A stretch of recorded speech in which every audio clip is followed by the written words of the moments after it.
Jakarta, tanggal 19 Februari tahun 2024. Kementerian Koperasi dan UKM Kemenkopukm bersama Komisi Pengawas Persaingan Usaha KPPU berkomitmen meningkatkan kerjasama dalam pengembangan UMKM, terutama terkait kemitraan dengan usaha besar. Menko Pukm Teten Mas Duki mengatakan, kemitraan bagi UMKM sangat penting.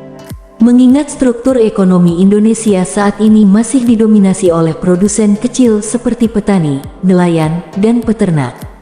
Beberapa poin yang dibahas diantaranya. Pertama, kolaborasi dengan KPPU untuk fokus mengenai kemitraan usaha besar dan kecil. Kedua, soal monopoli pasar digital. Ketiga, terkait implementasi pengadaan barang dan jasa pemerintah yang mengharuskan 40% produk lokal dari anggaran pendapatan dan belanja negara, daerah, APBN APBD untuk dibelanjakan produk atau jasa dari pelaku UMKM. Poin-poin tersebut yang ingin kami kerjasamakan dan perkuat. Termasuk kami juga ingin mengkaji dan mereview kebijakan investasi supaya investor besar dari luar bisa bermitra. Selama ini, kemitraan masih bersifat charity saja. Kita ingin mendorong UMKM masuk ke dalam rantai pasok industri yang menjadi core business-nya. Selanjutnya, peningkatan kemitraan usaha kecil dan usaha besar dilakukan untuk memudahkan suplai industri dan membuka market. Produsen kecil harus diagregasi. Petani yang ke pengepul tidak dilihat oleh ekosistem bank. Tapi ketika sudah ada kepastian dan kemitraan dengan usaha besar, usahanya menjadi semakin baik sehingga bisa bankable. Terkait ekonomi digital, Menteri Teten Mas Duki mencontohkan China yang menjadikan ekonomi digital sebagai pilar ekonomi baru. Kontribusi ekonomi digital di negara itu terhadap GDP mencapai di atas 40%.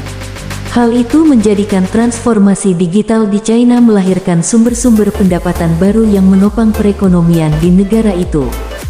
Mereka melakukan transformasi dari hulu hilir, bukan hanya jasa perdagangan, keuangan, tetapi juga melalui IoT, Internet of Things dan AI, Artificial Intelligence yang diproduksi di sektor kesehatan, manufaktur, dan agrikultur.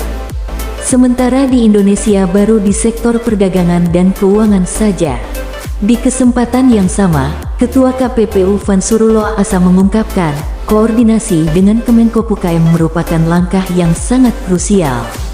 Pihaknya berkomitmen untuk meningkatkan kontribusi UMKM terhadap PDB yang saat ini sebesar 61% dari total 64,2 juta UMKM.